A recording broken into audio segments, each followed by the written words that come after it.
आप सभी को उत्पन्ना एकादशी की हार्दिक शुभकामनाएं। आज की वीडियो में मैं आपको मार्गशीर्ष के महीने में पड़ने वाली उत्पन्ना एकादशी की पूजा विधि करके दिखाऊंगी। 2024 में उत्पन्ना एकादशी का व्रत कब करना है और व्रत का पारण समय क्या रहेगा, इसके बारे में भी बताऊंगी। श्री शिवाय नमस्तुभ्यम, हर हर महादेव। आप सभी का मेरे चैनल पर बहुत बहुत स्वागत है।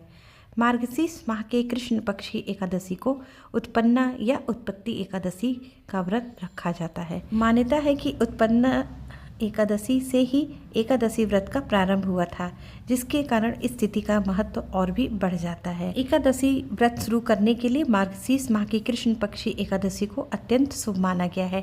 इसे उत्पन्ना एकादशी भी कहा जाता है और उत्पत्ति एकादशी भी कहा जाता है। पौराणिक कथा के अनुसार उत्पन्ना एकादशी के दिन ही एकादशी देवी की उत्पत्ति हुई थी, इसलिए इस दिन एकादशी व्रत का प्रारंभ करना अत्यंत शुभ माना जाता है।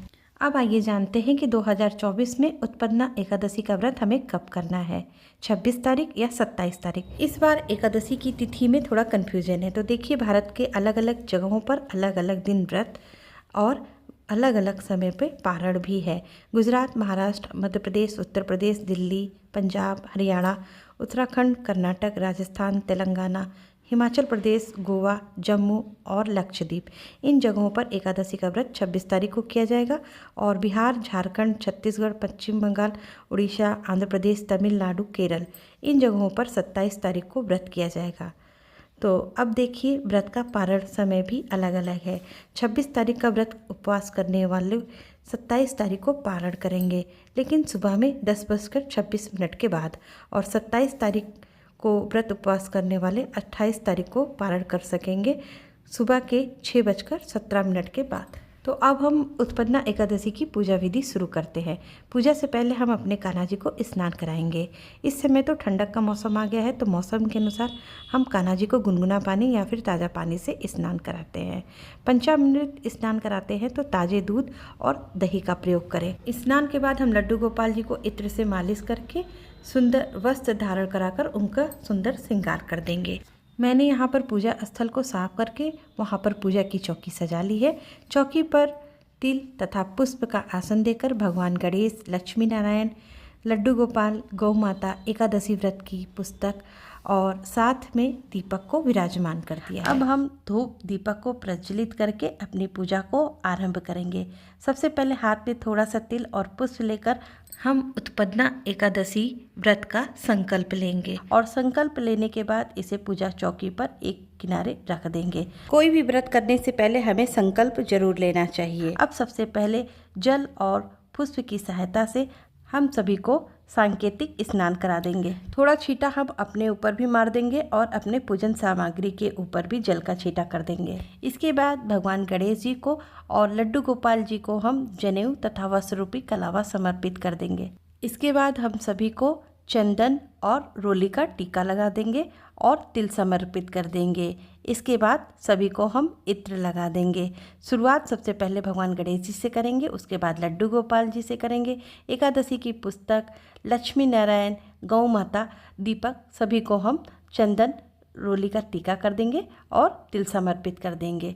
इसके बाद हम गणेश जी को दुर्वा समर्पित करेंगे और लड्डू गोपाल जी को तुलसी पत्र समर्पित कर देंगे, और उसके बाद हम सभी को फूल चढ़ा देंगे। एकादशी का पूजन करते समय आप मन में ओम नमो भगवते वासुदेवाय नमः का जाप करते हुए पूजन करें।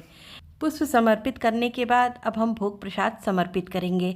तो भगवान गणेश जी को यहाँ पर मैंने अलग से भोग प्रसाद समर्पित किया है, जिसमें मैंने तुलसी पत्र नहीं डाला है। भोग प्रसाद में मैंने यहाँ मीठे के तौर पे खोए की बर्फी और ऋतु फल के रूप में केले और 1 गिलास जल का भोग समर्पित किया है।